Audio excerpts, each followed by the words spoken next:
America Votes 2016 continues. Welcome back in, everybody. We're going to talk about the Democratic side of things in a moment. But first, some breaking news.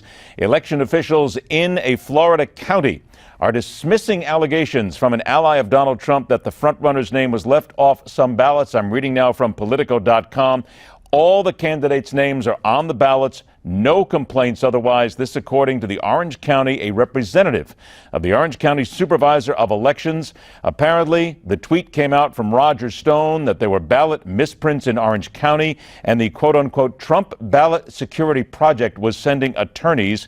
They had photos that were tweeted out, but everything thus far is still as it is. County party officials didn't immediately respond to comment, but we have been told by the elections officials there are pictures out there saying all of the ballots include Donald Trump. At this moment, there is absolutely nothing to this story, but it is making the rounds. We wanted to make it very clear here. Now, let's continue. The once anointed American queen of all she surveys, struggling mightily to ensure she has at least a shot at the crown come November. But Hillary Clinton continues to suffer from the malady that at one time or another strikes all politicians: open mouth insert foot disease. This time she didn't fool around. She put about a size 15 boot square in the mall with comments about Libya and seemingly rolling right past those dead Americans in a place called Benghazi. So let's get right back to it again. Watch the entrance polls. We'll deal out some notes. The entire Newsmax team here until midnight Eastern time tonight with all the results. Let's turn left. Welcome back, the former Democratic senatorial aide, current contributor at The Hill, Brent Budowsky, joined now by the senior fellow at the Ethics and Public Policy Center and columnist at the National Review, Mona Charen. I want to thank you both for joining us. Mona, I'm going to get right to you on this one, because at last night's Democratic town hall, Hillary Clinton was talking about her support of freeing Libya from Gaddafi and said something she probably wishes that she could now take back. Here's what she said. We've got to continue to support the Libyan people, to give them a chance, because otherwise you see what's happened in Syria with the consequences of millions of people flooding out of Syria, with more than 250,000 people killed, with terrorist groups like ISIS taking up almost a huge swath of territory, as big as some of the states in that area. So, yes, I mean, Libya was a different kind of calculation, and we didn't lose a single person.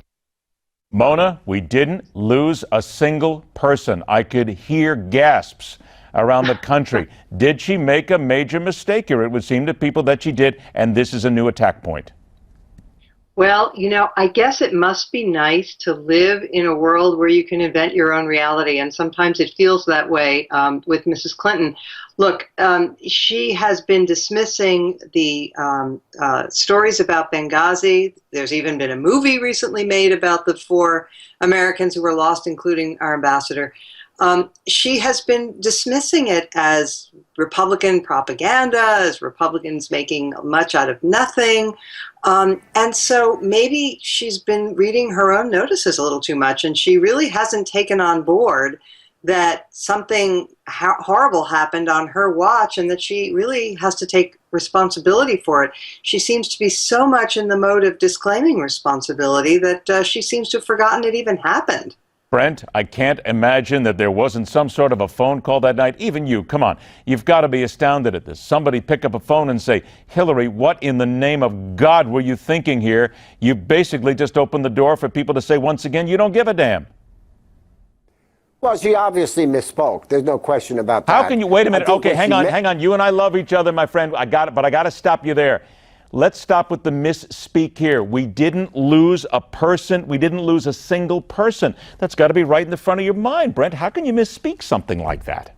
No, what she meant to say, and I'm not going to defend it, is that in the original military action, we did not lose a person. Now, we did obviously lose people at Benghazi. But I'll tell you, was it a mistake? Yes. Was it a major mistake? No. Are people going to remember it? No.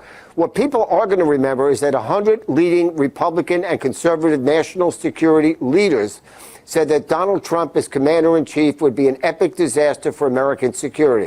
That's their words, which I happen to agree with. That is about 100 times more important to voters than a statement that Hillary made. She does occasionally say things I wish she didn't say, But that's not a big issue that people are going to remember.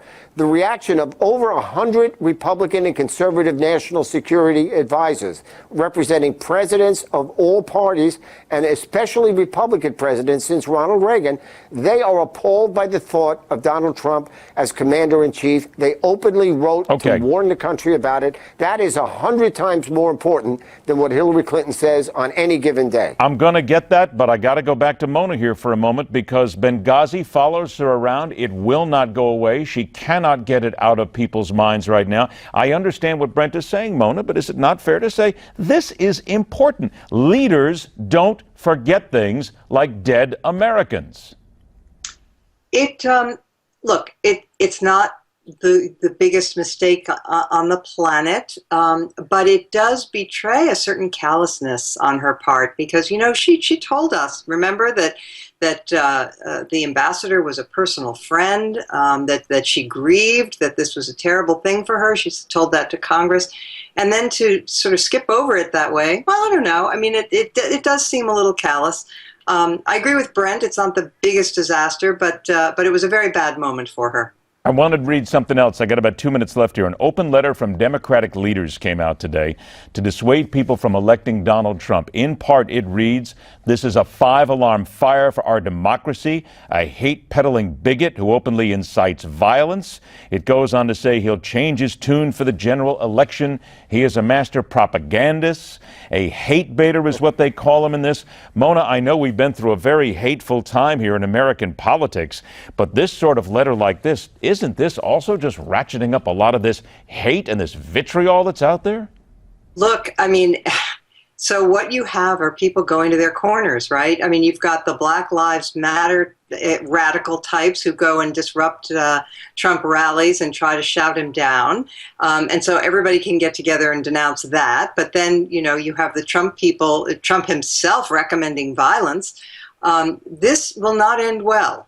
This is not a healthy time in our politics, and I blame Trump for it more than anyone, honestly, because there are Black Lives Matters activists who are horrible and who shut things down and who deserve to be condemned, but they're not presidential candidates. They're not telling stadiums full of people to beat protesters up and carry them out on stretchers. He has a much higher responsibility to be responsible, and he is failing abominably. Brent, 20 seconds to you. Is it not fair to say that while what Mona says is correct in the minds of many, that the president, the possible president, must be more responsible, everybody's got to ratchet this back a little bit? This is getting out of hand.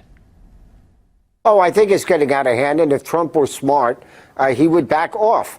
I think what's much more troubling about Trump, and may explain this, is what is it he admires about Vladimir Putin? And what is it that Vladimir Putin admires about him? I don't want an American commander-in-chief admiring a Russian strongman dictator. I will give you that much as well. And not only that, but I don't want him to take his shirt off either. Mona Charen, Brent Budowsky, thank you both for joining us. We appreciate your time. America Votes rolls onward towards midnight this evening. We await the first polls closing. Next up, the hard reality both parties face about their futures, the issue of media ethics, and the former candidate who maybe should learn to choose those words just a little more carefully. It's all coming up right here on America Votes 2016, a special edition of The Hardline.